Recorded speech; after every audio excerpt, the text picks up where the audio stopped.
Pues sin más preámbulo, esperamos que disfruten esta charla. Bienvenidos y bienvenidas. Muy buenas tardes, muchas gracias, bienvenidas y bienvenidos todos a quienes aquí participan presencialmente y a quienes nos acompañan de manera virtual. En la Compañía de Jesús estamos celebrando un año jubilar, el año ignaciano, una conmemoración que celebra 500 años del impacto de una bala de cañón en una de las piernas de Ignacio de Loyola y que le cambió la vida para siempre. El lema de esta celebración, como bien nos ha invitado el Padre General de la Compañía, es ver todas las cosas nuevas en Cristo. Y este es el tema desde el cual se inscribe la Semana Ignaciana que estamos celebrando aquí, en esta institución educativa. Un 20 de mayo, Ignacio de Loyola es herido con esta bala de cañón, tratando de defender Pamplona, en España. Y esta experiencia le marcó para siempre, le ha cambiado todos sus planes.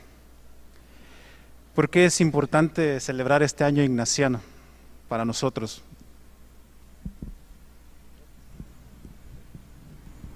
Bien, gracias. Buenas tardes, noches a todos los que están aquí y a los que están en las redes sociales.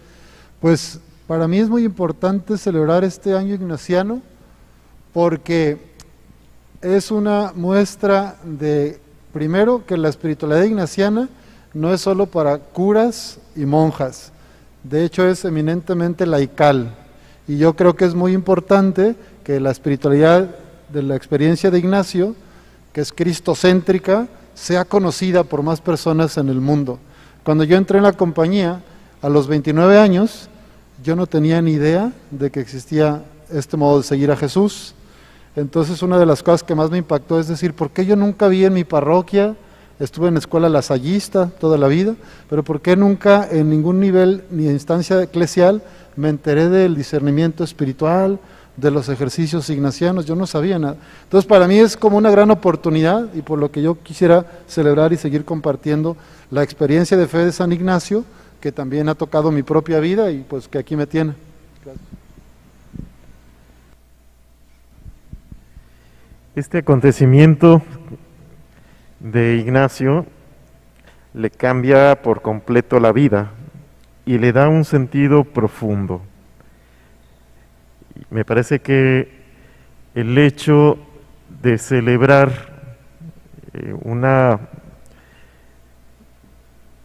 una herida, ¿verdad? No celebramos propiamente la herida, sino todo el acontecimiento, pero de todo nace esto, de una herida que acaba sueños, una herida que acaba la vida, ¿verdad? Y cómo surge otra vez y cómo renace la vida, cómo Dios va hablando y se va manifestando en Ignacio, que le devuelve la vida y le da otro sentido de vivir, y algo mucho más profundo, que lo hace completamente feliz. Creo que ese es un motivo muy importante para nosotros celebrarlo, porque en este contexto en el que estamos, de una pandemia que nos amenaza, una muerte, algo que nos ha cambiado la vida, este acontecimiento nos da esperanza. Este acontecimiento nos invita a movernos y a hacer cambios radicales en nuestras vidas. Y no porque fue algo malo o nuestra vida está mala, sino porque nos invita a ser mejores y mejores seres cristianos. Entonces yo creo que esa celebración es muy importante. Y además, pues a nosotros como jesuitas, pues también nos marca profundamente, porque también en nuestras vidas, al tomar nuestras vocaciones como jesuitas, pues también hacemos un cambio radical en la vida, en nuestras tomas de decisiones, ¿no? Yo creo que por eso es importante. Ignacio de Loyola, en su experiencia, en su autobiografía, nos narra que a pesar de que quedó deforme de la pierna, se sometió a 2 carnicerías, bueno, así lo narra él en esas palabras, a 2 operaciones para corregirle la pierna con la intención de volver a ser el mismo de antes. Quería adaptar su condición física para volver a seguir el camino de antes.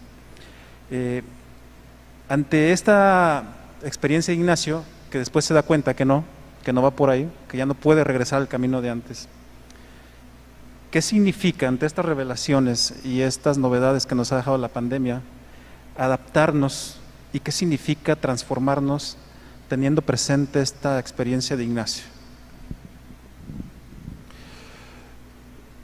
Cuando empezaba todo esto, yo creo que los primeros meses fueron pues de una convalescencia espiritual de la mayoría de nosotros. Por lo menos a mí me pasó que la vulnerabilidad, mi vulnerabilidad se hizo más patente, mi fragilidad humana, física, emocional, psicológica, emergió y yo gané conciencia de que soy finito, de que soy mortal. Y entonces, frente a la muerte de otras personas que aparecían en las noticias, primero lejos, en esos hospitales de Estados Unidos o de Italia, que ya no había espacio y en los pasillos estaban tendidos y afuera de los lugares también los estaban ya incinerando. Bueno, yo conforme fue acercándose cada vez más, me hice más consciente, y ahorita que te escuchaba, Ricardo, sobre la unción de los enfermos, sí me tocó ir a algunas unciones de enfermos con sospecha, que no era seguro, y yo iba como astronauta de todos modos, ¿verdad? Y hubo una persona, una mujer de 30 y tantos, que ya cuando fui estaba con oxígeno, pero estaba ya inconsciente. Y a los pocos días llamé para ver cómo estaba después de y me dijeron, padre, ya se murió. Entonces me pegó mucho, ¿no? Una chava de 34, 35 años, y estaba el papá y el hermano. La mamá había fallecido hacía meses, entonces se quedaron pues solos, el viejito, el papá y el hermano, y me pegó mucho. Y a mí me reveló esto, ¿verdad? Que ahora quizá la muerte, digo, nunca se ha ido, ya no se está muriendo tanto por COVID, pero por ejemplo tuvimos la pérdida muy triste del padre Salvador Sánchez de la Ibero, y también fue en plena pandemia el año pasado. Lo mismo me confrontó mi propia vida. Me siento a veces como incapaz, pero cada vez que me levanto intento agradecerle a Dios, ¿verdad? Te doy gracias por este nuevo día, te doy gracias porque puedo respirar, te doy gracias porque puedo andar en la bicicleta, que me gusta mucho.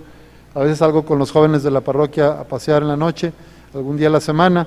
Entonces, las cosas como una sobremesa con los hermanos en la comunidad, o una familia que te invita a tomar un café y entrar a su casa, bueno, todo eso lo agradezco y lo valoro mucho más. Las cosas más sencillas, las cosas más ordinarias, de repente tienen mucho mayor importancia. Y para mí una revelación o una clave de la convalescencia espiritual que seguimos pasando es cuánto le ponemos empeño a escuchar y a empatizar con el que tenemos enfrente, al lado.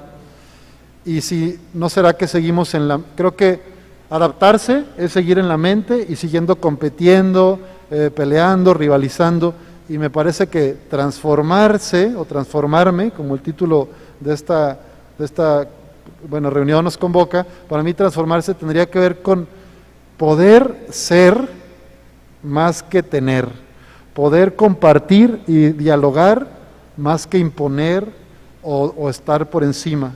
Y por ahí va, en la parroquia hay testimonios muy bonitos, solamente contaré uno ahorita. Un señor, le cambio el nombre, voy a decir Federico, pero Federico, una señora me dijo, hay una persona con necesidad, le habló al padre Ramón Sevilla, que no podía por grande, y Ramón me dijo, ¿puedes ir tú a ver a ese señor, por favor, Lalo? Sí, yo voy, ¿cómo no, padre? Llegué con Federico, me acompañaba una ministro de la Eucaristía de ese sector, de la capilla del Rosario, que precisamente hoy estamos de fiesta, Nuestra Señora del Rosario, y entonces el señor se quería confesar, quería desahogarse y confesarse, se salió de solo tiene un cuarto, su casa es un cuarto nada más, con una mesa, la cama, un ventilador y un bañito. Se salió a la banqueta en plena pandemia, entonces mejor, él mismo dijo afuera, sí, mejor afuera. En la banqueta se sentó, yo me puse ahí, mi estola, la señora se fue a la banqueta de enfrente, no había nadie en la gente, es una calle muy chiquita que no pasan. Total, que en la confesión mientras yo escuchaba al Señor, veo que de su pantorrilla, tenía las piernas muy inflamadas, y de una de las piernas se empieza a mover algo así como, y veo, y sale un gusano y cae a la banqueta. Entonces ya vi, tenía todo llagado, entonces yo escuché, está lleno de y tenía engusanada su pierna. Pues eso realmente me reveló que pues que somos una sociedad que estamos centradas en la urgencia de vivir para nosotros y nuestra familia, y que nos cuesta ver más allá, a los sacerdotes, a las religiosas, a los laicos, nos cuesta ver que hay gente muy cerquita sufriendo como ese abandono. Este señor, pues Federico, deprimido, se dejó caer, no tenía ayuda, no tenía ni alcohol, ni gasas, no tenía para comer, entonces él ya quería morirse, ¿no? Estaba en una depresión. Entonces las señoras de la comunidad de base, las discípulas, se empezaron a apoyar, empezaron como a hacer algo, y entonces pudimos darle un seguimiento. Los jóvenes de la parroquia que me toca acompañar, yo dije, ¿quiénes son enfermeros o quiénes saben de esto? Salió el párroco, o una amiga de él es enfermera, y empezó a venirlo a curar, y luego se turnaron, y fueron varias semanas de curaciones. El especialista lo vio, y bueno, su pierna ya se desinflamó, ya no tiene llagas, fueron como 5 meses de batallar, y bueno, a mí me revela que la pandemia, o sea, solamente profundizó problemas que ya había, pero me hizo más sensible de que hay mucha solidaridad también, o sea, al menos en ese sector que es una colonia muy vulnerable, la Salvador Allende, de las más peligrosas, donde hay muchos puntos de venta de droga, ahí se estaba dando el reino de Dios, y ahí hubo gente que empezó a ayudar, pero no hubiera sido posible sin esa primera señora que dijo, ¿verdad?, al padre Ramón, hay alguien que necesita un padre, y de ahí se desencadenó como una cadena de solidaridad. Pues eso quería compartir, como buena noticia, ¿verdad? Bueno, esto, ahora que estás mencionando esto, yo creo que, y tiene que ver con el proceso de la espiritualidad ignaciana, en el proceso de encontrarte con Dios y replantear la vida. Una de las cosas más importantes es la renuncia. A veces no nos damos cuenta de lo que tenemos hasta que algo nos empuja y nos hace tomar decisiones. Y no podemos tomar todas las decisiones del mundo. A veces de tantas opciones que tenemos que tomar la decisión de una sola opción. Y entonces tengo que renunciar a otras que también son buenas. No renuncio porque sean malas, sino renuncio porque no puedo abarcar todo y me tengo que quedar con la mejor opción. Y entonces tengo que renunciar a las otras opciones. Esta pandemia y el confinamiento, pues yo creo que también me hizo darme cuenta también de esto, ¿verdad? Que a veces yo estoy metido en el trabajo, en resolver, en atender, en celebrar la misa, en hacer la oración, etcétera, ¿verdad? Y en el momento en que uno para, dice, ¿y ahora qué hago? Y obviamente esto me va afectando, la tristeza de ver las cosas, la tristeza de ya no poder a lo mejor encontrarme con mis hermanos en otras comunidades, a lo mejor ya no poder visitar a la gente que yo acostumbraba a visitar, y renuncio. O sea, tengo que renunciar a estas cosas. Por ejemplo, tuvimos que renunciar a darnos abrazos. Y nosotros los jesuitas en esta provincia somos nos saludamos y siempre es abrazos, ¿verdad? ¿Sí? Nosotros de aquí en esta provincia mexicana, nada más por ser hermano jesuita nuestro, es el abrazo, ¿verdad? Y con mucho amor. Aunque por dentro me caiga mal el padre, no es cierto. Pero nos abrazamos. Igual aquí en el colegio, de repente veo a compañeros que no había visto desde hace muchísimos años y eran unas ganas de abrazar y de besar, que dices, a esto también tengo que renunciar. Y no renuncio porque me caen mal, sino renuncio porque los tengo que cuidar. Y no tanto para mí, sino cuidar al otro. También recuerdo con mi familia, porque yo soy de Mérida, me mandan a Mérida, trabajo en Mérida, y pues ahí tengo muy cerca a mis papás, a mis hermanos y sobrinos. Entonces los primeros días eran, voy a tu casa, pero no te me acerques, ¿verdad? Porque yo les traigo el virus. Y el imaginario, ¿verdad? Que puede ser real, o sea, sí es cierto. Pero era renunciar a un abrazo a la mamá, un beso a la mamá, y con todo el corazón duele. Pero también me deja en paz. Y la paz no es porque estoy libre de mi conciencia, queda tranquila de que no te contagié, sino la paz de que amo. Esto me despertó como, oye, si me preocupas, si me duele, es porque te amo. Y entonces me empecé a dar cuenta también del amor, y de lo que mi corazón también siente, y de lo que mi corazón también sufre, y de lo que mi corazón también demanda. Entonces también es darse cuenta de cuánto nuestro corazón ama. Y es entonces voltear a ver nuestro corazón. Y yo creo que la invitación, quizá todos pudieron darse cuenta de eso al momento de no te puedo abrazar, no te puedo saludar y tengo que renunciar a ese saludo. ¿Por qué? ¿Qué me duele? Pues porque te amo. Entonces yo creo que por ahí va también la transformación. La transformación no es que yo me transforme inmediatamente como a mariposa, ¿verdad? De gusano a mariposa, sino la transformación tiene que ver con darme cuenta quién soy, qué tengo, y a partir de eso, qué sigue en mi vida, que no se acaba, sino que continúa, y a lo mejor de muchísimo mejor que antes, ¿sí?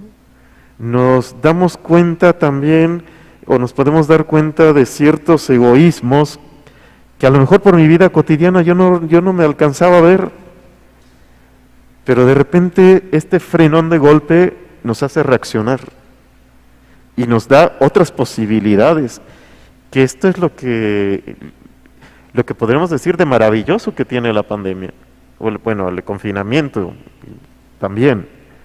Ya no estamos tan confinados, ya estamos aquí algunos, ¿verdad? Pero la pandemia creo que nos ha orillado también a esto, de esta situación de crisis, podemos sacar muchas cosas muy positivas y muy buenas. De esta situación de crisis, yo creo que ahí Dios también está hablando, y habrá que escucharlo.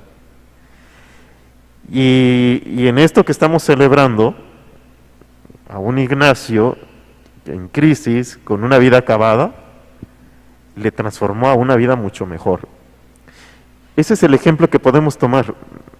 Cuando hablamos de la espiritualidad ignaciana, es un modelo que a imagen de Ignacio, es un paradigma, que a imagen de Ignacio, nosotros podemos actuar de la misma manera, o podemos hacer paralelismos y darme cuenta de que yo también tengo la posibilidad, o no solamente la posibilidad, ya la tengo, y Dios está actuando en cada uno de nosotros. Entonces, ¿cómo me doy cuenta de lo que Dios está haciendo conmigo? ¿Cómo me doy cuenta de que lo que Dios está haciendo con el otro? La espiritualidad ignaciana me da un método para que yo me encuentre con Dios, y yo escuche, y yo descubra lo que Dios me invita a ser, ¿sí? Como persona, ser, ¿verdad? Y la otra es hacer. ¿Qué hago con ello? ¿Qué hago con mi vida y hacia dónde va mi vida? Y entonces creo que estamos en un momento muy importante y muy preciso de celebrar este año jubilar, para invitarnos a reflexionar. Tenemos que reflexionar qué queremos construir de nuestra vida, qué queremos construir de nuestra sociedad, que ya no puede ser igual, porque hemos renunciado a muchas cosas. Y una de las cosas más importantes que tenemos que renunciar a es un pasado que no va a volver, y que tenemos que irnos moviendo hacia algo nuevo, ¿verdad? Pero hay que reflexionar y hay que ver las cosas.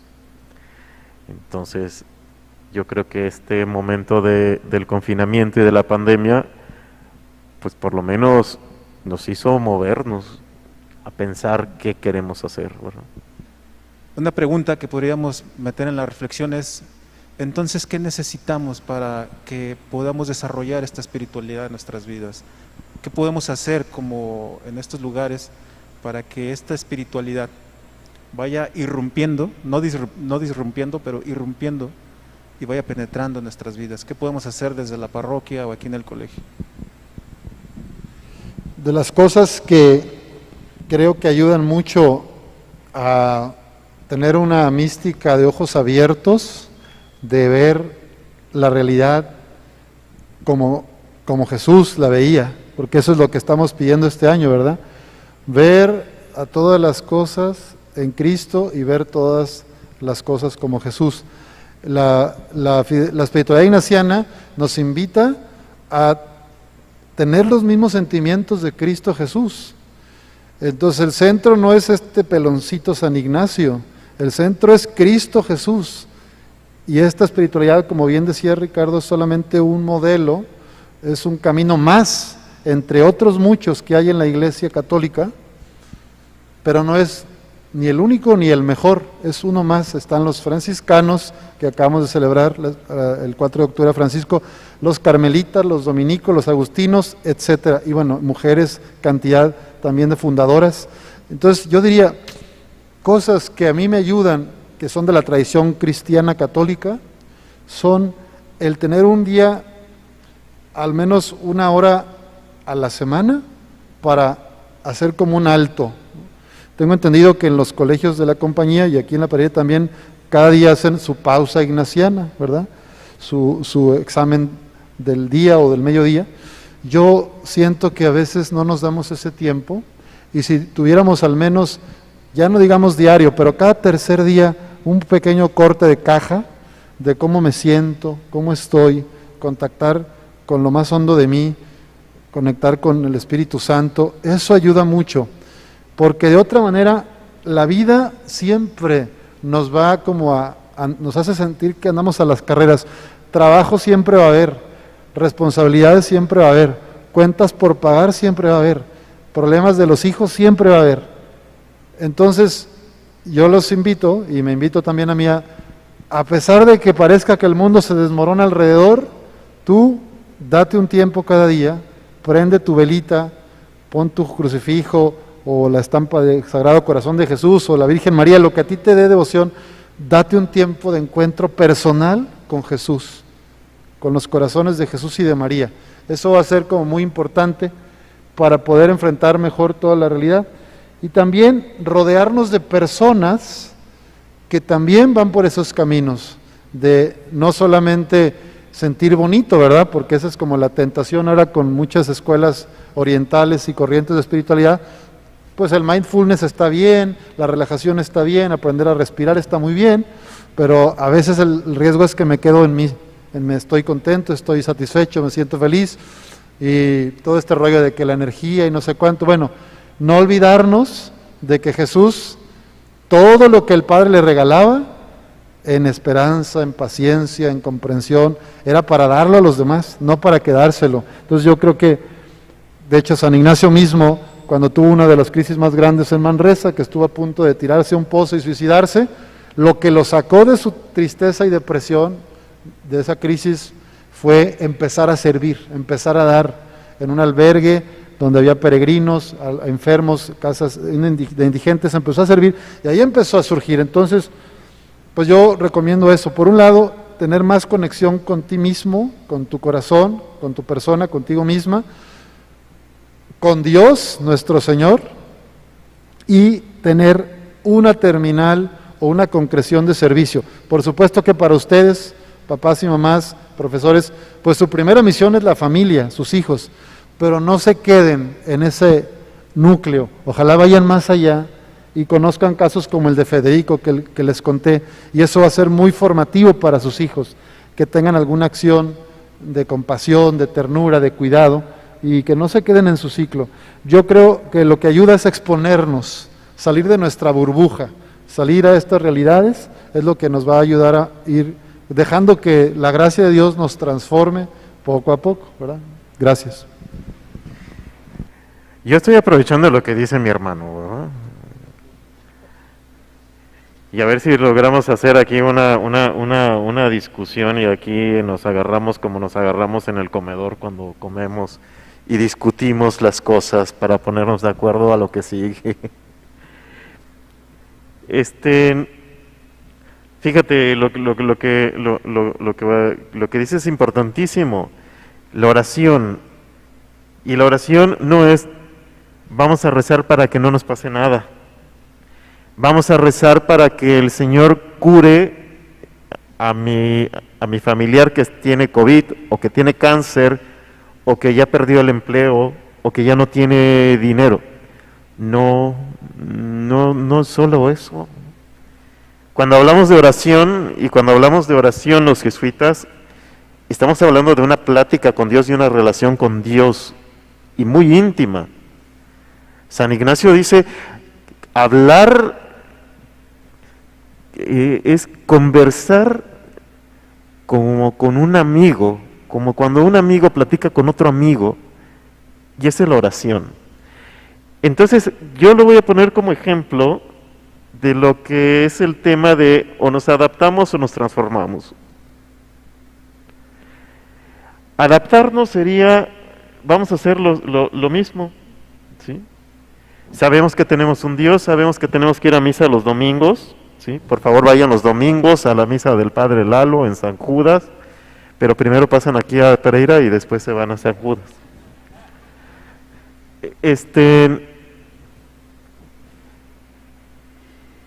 Si yo me adapto nada más y voy a rezar más, pues voy a pedir y me voy a aprender que no está mal, quiero decir que no está mal, digamos es lo básico, es lo primero, es el primer paso. Pero no me puedo quedar ahí, no me puedo quedar nada más con el rezo, con la estampita y pedirle a la medalla milagrosa que cure a mi hermano, ¿sí? Tenemos que ir más profundamente y transformar esa relación de una imagen de un Dios milagroso a un Dios misericordioso y bondadoso, y un Dios que está conmigo y que llora conmigo y que me alienta. No solo cura, sino me alienta y me empuja a que yo viva la vida. Entonces ahí está la transformación. Ese es un ejemplo de una transformación, de algo que yo ya estaba adaptado y que dije, bueno, ya sabemos que tenemos que ir a misa los domingos, pero nadie viene a misa los domingos. De tantas familias que tenemos en Pereira, pues nada más vienen apenas 20 familias. Sabemos que tenemos que hacer esto, pero nos quedamos ahí. En la pandemia también, algo impresionante que alcancé a ver también con los alumnos, por ejemplo, algo muy padre de sus hijos y de sus hijas, que ellos no solo se adaptaron al nuevo modelo pedagógico o al nuevo modelo de aprendizaje a distancia, ellos se transformaron en alumnos autónomos. Ellos aprendieron a ser autónomos como cuando es uno en la universidad. En la universidad uno es autónomo y es responsable de sus propios estudios. De repente tenemos ejemplos de unos niños impresionantes de que se levantaban, se conectaban. Hay un ejemplo que me puso Miss Conchis cuando estaba de directora de preescolar, de un niño genial, que ya sabía, de 5 años, ya sabía poner el mood, ya sabía poner la canción, ya sabía poner la maestra, ya podía retroceder y adelantarle y repetir la clase. Él solo, porque está grabado, se ve en la pantalla, ¿verdad? No es que esté grabado, pero se ve en la pantalla, ¿no? Y veíamos al niño como solito, de 5 años, hacía estas cosas. Dice, qué genial. Y la grandeza de la inteligencia humana, y eso es maravilloso. Cuando uno ve la creación humana, ve la creación de Dios, uno se puede maravillar del alcance al que podemos tener. Adaptarnos significaría quedarnos con algo que ya quedó en el pasado y que no va a volver. Adaptarnos sería simplemente rezar el Padre Nuestro, que no está mal, pero dar un brinco a cambiar una imagen de un Dios milagrero a un Dios misericordioso, proveedor, compañero, no sé, una imagen mucho más grande de la que podemos tener. Pero este ejemplo de un niño que ya es autónomo en esos estudios y que se levanta y que solito se pone el uniforme y que no está mamá ni papá atrás de ellos, es impresionante verlo, y de verdad que es un gozo poder maravillarse de estas cosas. Y esos son ejemplos muy sencillos y muy básicos, pero ahora que ya estamos en presencial, podemos darnos cuenta de otras cosas, pero más grandes de lo que hemos transformado, ¿no? Entonces yo creo que ahí puede haber una tentación entre lo que es una adaptación y una adaptación a una transformación. La tentación es quedarnos adaptados a lo que conocimos en un momento. La invitación, creo que de Dios en esta pandemia, es transformarnos a algo mejor. Y entonces lo que dice mi hermano Lalo, si no me equivoco, es que en esa relación con Dios podamos buscar, ¿verdad? ¿Qué es lo que me dice Dios? Es el discernimiento. A partir de esto, ¿qué me dices y qué tengo que hacer, Señor? Sin esa relación de Dios, claro que se puede tener, ¿verdad? Alguien pueda decir, pues es que yo soy ateo, y aunque me gusta mucho la pedagogía ignaciana y este colegio maravilloso que es la Pereira, a mí no me interesa tener una relación con Dios. ¿Sí? ¿Puedo tomar buenas decisiones? Por supuesto. Pero ¿qué haces con tu tristeza y qué haces con tu dolor? ¿Dónde queda la esperanza? ¿Quién te alienta? ¿Quién te mueve? ¿Quién te prende? ¿Quién te ilusiona? Y cuando caemos en cuenta de esto, podemos decir, Dios. Dios. Entonces ahí está la transformación y la invitación. Vamos a transformarnos, ¿sí? Tenemos que transformarnos. Y luego, ¿para qué tenemos que transformarnos? Para poder seguir viviendo. Esto creo que es lo más fuerte. Que para poder seguir viviendo nos tenemos que transformar. Porque si no, nuestra vida se acorta, se queda chiquita. La transformación nos abre horizontes. Y ese es el ejemplo de Ignacio. Que él sí se adaptaba a tener una pata rota y quedar cojo, ¿sí? Pues iba a llorar, y a lo mejor hubo un momento en el que, pues quién sabe qué iba a hacer de su vida, ¿verdad? ¿Qué hizo? Primero, Dios lo fue enamorando. La iniciativa fue de Dios. Dios lo fue enamorando. Y él se dio cuenta de esto. Pero fíjense desde dónde, desde un accidente, y Dios lo fue enamorando y lo fue transformando. Ignacio se dejó transformar por Dios. Hizo lo que le tocaba para transformarse. Se dejó enamorar. Y Cristo lo fue enamorando. esa fue la invitación y se transformó. Si se hubiera quedado con la pata rota, iba a llorar y quién sabe qué iba a pasar. Pero aún así, con la pata rota, ¿sí? Él dijo, no, mi vida no está acabada, y soñó en grande. Y Dios lo fue llevando a otras cosas que hizo maravillas luego, ¿sí? Que todavía continúa sus enseñanzas con nosotros.